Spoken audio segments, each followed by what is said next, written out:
This is the Electrify Expo. This is day 2. We are in Dallas. If you can hear our voices, this is the EV Reality Check booth. It is powered by GreenCars.com. So if you are shopping for an EV today, make sure to visit GreenCars.com. Do some comparison shopping for price, range. It's got every vehicle on the market, new and used. Great resource. And also, GreenCars has a booth right next door here. Make sure to go by and check out. They've got an awesome Volkswagen ID Buzz that's wrapped. They're looking awesome in there.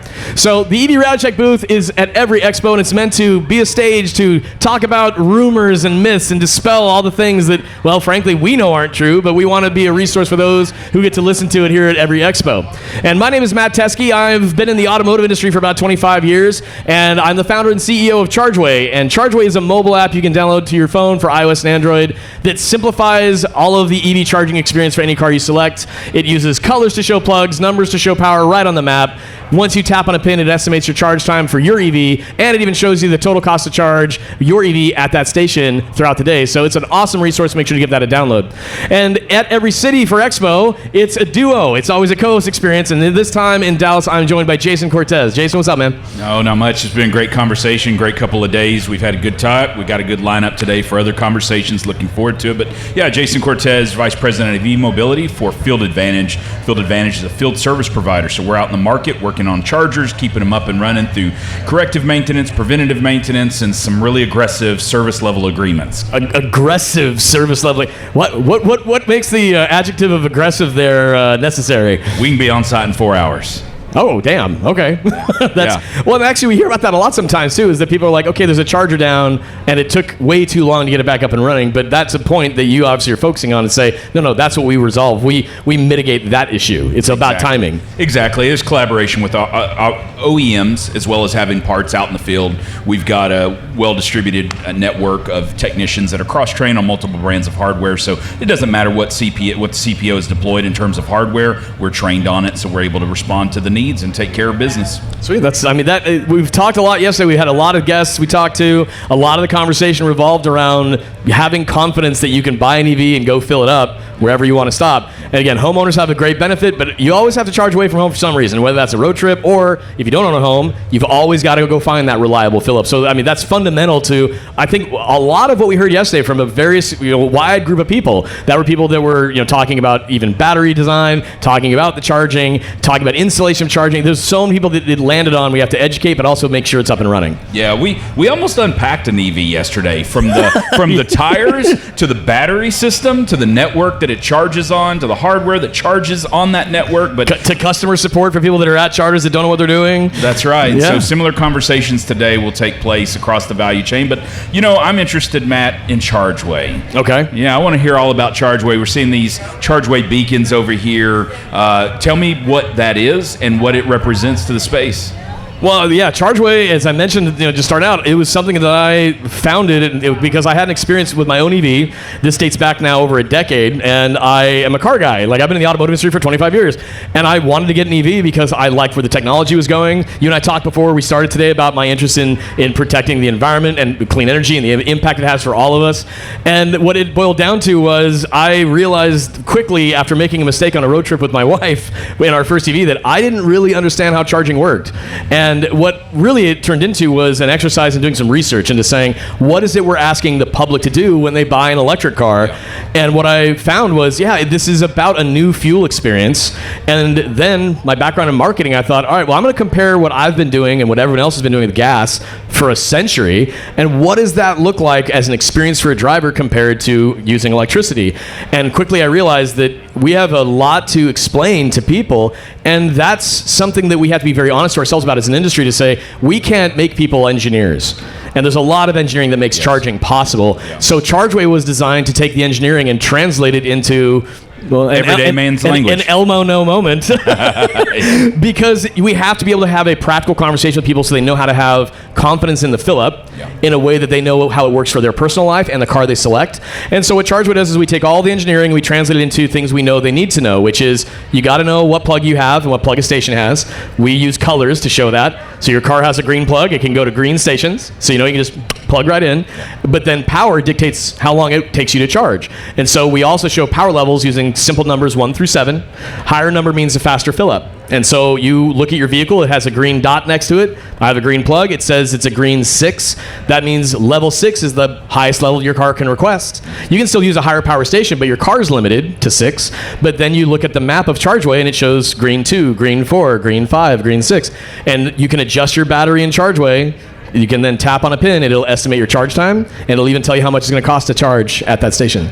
So it's informing the EV driver from their perspective. It's not like one of these crowdsourced options that are out there on the market where it's not as granular, it's more conceptual, it's here's some chargers, here's some pricing, but it's actually approaching this knowledge from the standpoint of me as an EV driver, what vehicle I'm in. Correct. It's all about that. It's personal to you. That's the thing that's most unique is about the switching from gas as a fuel to electricity as a fuel. It is about the car you select that dictates your experience.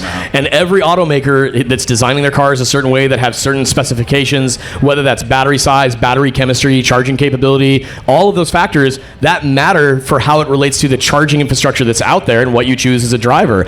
That's a lot to figure out if you don't know anything about it. So if we're going to accelerate the electric vehicle adoption in North America, we have to not just get people to get butts in seats and drive the cars. That's fundamental. They have to experience the cars that are out there so they know which one is best for them in that way.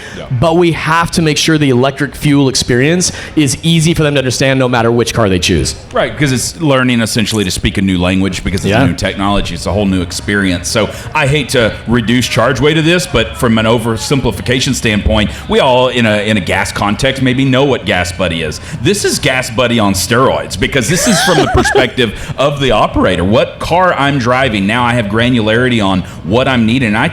Just the functionality around being able to look at my state of charge and then address how I need to charge based on that state of charge and what my vehicle options. So if you're listening to me right now, if you're hearing the sound of my voice and you are driving an electric vehicle or you're about to drive an electric vehicle, you need to pull out your phone right now and go to the App Store and download Chargeway. I appreciate that. And that's, again, our goal is, and mission at Chargeway is to make it easier for people to fall in love with EVs by answering the hard questions. And your point about the Gas Buddy comparison, the announcement we made last month about real-time pricing for public chargers, that's a big deal. It's game-changing. Because pricing at public chargers is it's variable, and not only is the speed variable or the plug is variable, but pricing is variable. Right, and you don't see that in a gas context. Right, there's no marquees, there's no signage. You have to dig in and figure it out. And so what we wanted to create was a one-glance experience at any station that you look at, which is, I know I'm driving whichever car I have. I've adjusted my battery to say I'm at 4%, I want to go to 80%,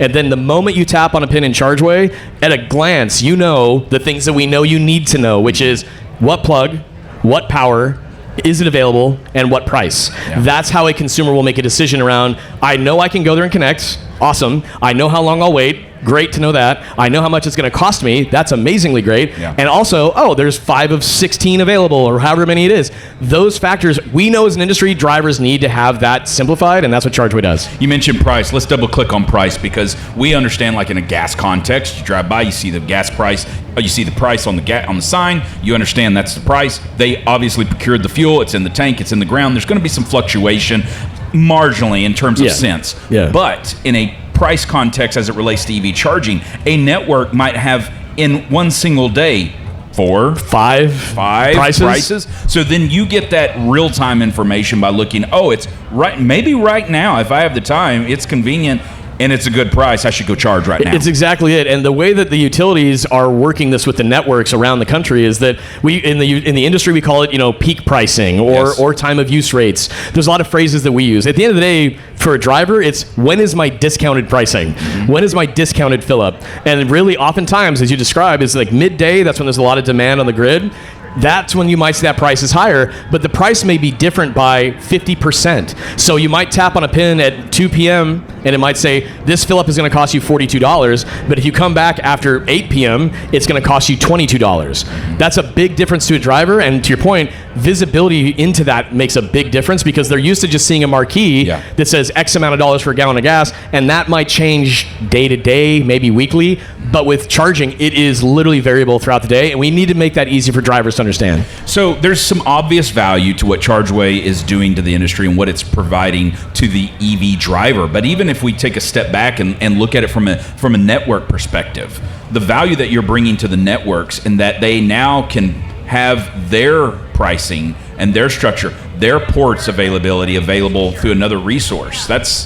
Well, the hard part about that is we're in an industry that is everybody's competing, right? And so the networks themselves too, they're competing on user experience with their chargers, user experience with their own apps, and there's a lot of things they want people to maintain using what they offer, right? So I honestly think that it's interesting because drivers want the kingdom in one spot, and that's what Chargeway is designed to be. But the networks and automakers, they are all trying to showcase that they have something better for you. And what's interesting is from the gas car experience, that has been based on mechanical engineering prowess of the automakers, and basically they just would send people out into the world and say, go get your fill up. And from the gas, fossil fuel companies and gas stations, they've basically based their expertise off of branding. I mean, Chevron has Techron, Shell has V-Power, and that's what they do to market what they say is like, hey, if you come here, you're going to have a better fill up and it's going to be good for your engine. And that's how they've been marketing what they offer as a fuel married to a car for a long time. In charging, electrons are electrons. So what's the differentiation? Differentiation is ease of use, speed, all of those factors that make it a convenience factor. And that's something that the networks are all working to figure out how to think about the driver first. And that's been a big challenge, I think, for the industry because serving the driver first from a business model perspective, a lot of the charging networks had to figure out how do we get dollars to just start the network. And so a lot of what they were working on for a long time was relationships with businesses to get the chargers installed. And frankly, oftentimes that business model would leave the drivers in a situation where no one was manning the store when it came to charging. We're seeing a paradigm shift right now in that model where new networks coming out are really thinking about the driver first, and that's going to continue to improve charging. Well, in the vein of thinking of the driver first, does Chargeway get granular around amenities that are associated with the charging location or around the charging location? Yeah, that was one of the first things we built into the platform years ago was that if you're going to be somewhere for X amount of time and we can calculate that time based on your vehicle and the charger you've selected, that way you can then look at an amenities tab inside of the station information, and it tells you how many feet away from the station each amenity is if it's open, and you can tap right on it and it'll just open up to their website so you can get information. So that is an important factor because in the mindset of drivers, even here in Texas where we are, you go to a Buc-ee's, the mindset is like, gas doesn't take me long at all. It's like, but you're at a Buc-ee's for a while. And so in that same respect with charging, fast charging has gone to a place where it'll take 15 minutes, but then it just steps down with each power level. So level 7 might take you 15 minutes, level 6 might take you 30 to 40, level 5 will be a little bit over an hour, level 4 will be about 2 hours, level 3 is like 3.5, 4 hours. That, when you look at a map and understand that about your car, that's when the amenities factor really starts to play into it. Oh yeah. Last night I experienced it firsthand. Was leaving the event, needed to get some energy to get to where I was going. The closest charging that was en route to where I was going was in a big box environment, but I was hungry. There was nothing around, but I had to go there. So I was charging a Lowe's parking lot, but I was hungry and I was like, man, I wish there were some other amenities around here. But when I pulled up, I was we'll see what's there. Pulled up. Well, and that's the thing is drivers for EVs, the early adopters navigated all that insanity and they said, okay, I'll figure it out. And a lot of those stations are still in the ground, but a lot of the new stations we see that are being installed and deployed, that's with the thoughtfulness around what does it do for the driver experience. And so we have either a station going in where there's better amenities on a 24-hour basis, Buc-ee's being a great example of that, but then there's also stations going in that are near restaurants and shopping and things of that nature, or they might even be now brands like Iona and BP Pulse that are making what these larger charging stations, they're including restrooms, snacks, lounges. That is a more expensive model to deploy, but there's brands getting involved now that have the financial backing to get it done. Yeah. Well, man, we've shouted out Buc-ee's a couple of times. I feel like we need to send them a bill for the marketing on this free plugs. The whole weekend, man. Yeah, I know. But you know what? I kind of got a sore spot to it because I remember trying to approach them in 2017 about chargers, and it was like, nah, buddy, we're not putting in chargers ever. It's not happening. Oops. Never. They actually use the word never. Never. Sorry, we're an oil guys. company. Yeah. And that was the narrative with a lot of petroleum retailers back when I started. So I was trying to get chargers in the petroleum retail space because I saw, hey, it's an electron, it's another fuel source. You are a fuel provider. Why wouldn't you open up another fuel source to your customers or to your prospective customers or to your customers that may convert? And it's about customer retention. So anyways, but what you bring up is so fundamental about how you were explaining it to these clients you were working with. When I first announced the idea for Chargeway, it was 8.5 years ago. And I can't believe it's been that long. But what we identified 8.5 years ago was a problem that the industry was going to be facing over time. And we are now getting to that critical mass moment of a lot of networks, a lot of vehicles, a lot of automakers. We have to start explaining this better. But what I said the first day I presented that publicly to the industry, the title of the presentation was "Electric Fuel Has Arrived." Yes. And that's a product. And that is still, as an industry, we are not presenting electricity as a fuel type, as a branded product. Yeah. I can watch football every Sunday, and I'm going to see an ad for fossil fuels. Yeah. I might see an ad for it in the stadium, and that is something that's reinforced to people every day, that cars require gas. Yeah. And that is not true. They can run on electricity. Electricity is an awesome fuel type. It can be as fast as 15 minutes or as convenient as just go home and fill up at home. Yeah. And these are things that we are still, as an industry, that we need to improve upon for positioning that messaging, but that's what Chargeway is designed to simplify. Yeah, well, herein lies an opportunity to the networks to start commercializing that. Why don't we see ads? I've never seen an ad for a CPO, i.e. a charging operator. Network. Yeah, charging network. I've never seen a commercial ad for that. And honestly, I think the biggest challenge with that has been, again, what we've seen that business model over the years. Their model was serving their customers, which weren't drivers, but partners, which were hotels or malls or whoever was buying their hardware and software. That was their business relationship. The access to electricity as a fuel was kind of an afterthought, and that has now changed. We're seeing more brands. Tesla's supercharger experience is why more brands have opted to get access to that, because it's a reliable experience, because someone is manning the store. Mm-hmm. Tesla has, like you said, man, we can get out and be there in X amount of days at a maximum. And Tesla has proven, yeah, that's important. Not only is redundancy for chargers at a location important, but when one goes down, you got to get it fixed. And so that aspect of it is really what drivers need. I think it's becoming more obvious that we can't have the business model be only about us inside of our echo chamber. Yeah. It has to serve drivers. Yeah. And that's what we want to provide transparency into with what we've done with Chargeway, because it is for every EV. It lists over 100,000 stations in North America and over 60 networks in North America, all in one spot. Yeah. Game changing. Closing thoughts or any other insights around Chargeway, around what we need to do in this space? My thought would be, again, those of you who are listening to this at some point, or those who can hear our voices here at the Expo, when you're buying an electric car, you are buying into electric fuel. That is the thing that creates that anxiety you might have around, like, how does this thing work? It is about the fuel experience. And because of that, I do invite everybody to download Chargeway on iOS and Android. Add every EV that you're shopping for. You can check out how each one works. Or if you already have an EV, add it. It even makes adapters simple to use. You just hit your adapter switch. The adapted stations show up right on the map in a different color, so you know, oh, that's an adapter station.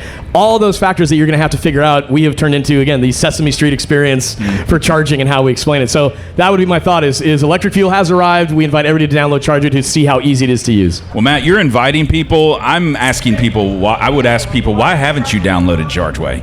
I like that you're being invitational about it, but I strongly encourage you, if you're driving an EV, pull out your phone, download Chargeway. It's going to make your life a lot more simpler. Well, I appreciate that. And again, people in the industry that have a background like yours and an expertise in what we're talking about, I think the more it comes to light that we have a solution that makes it better, then I think we can get more people behind the wheel of an EV, and the industry in itself will be more successful. Yeah. Well, it's been a great conversation, Matt. Looking forward to further conversations out this day. Well, thank you very much. And again, this is the EV Reality Check booth, powered by GreenCars.com.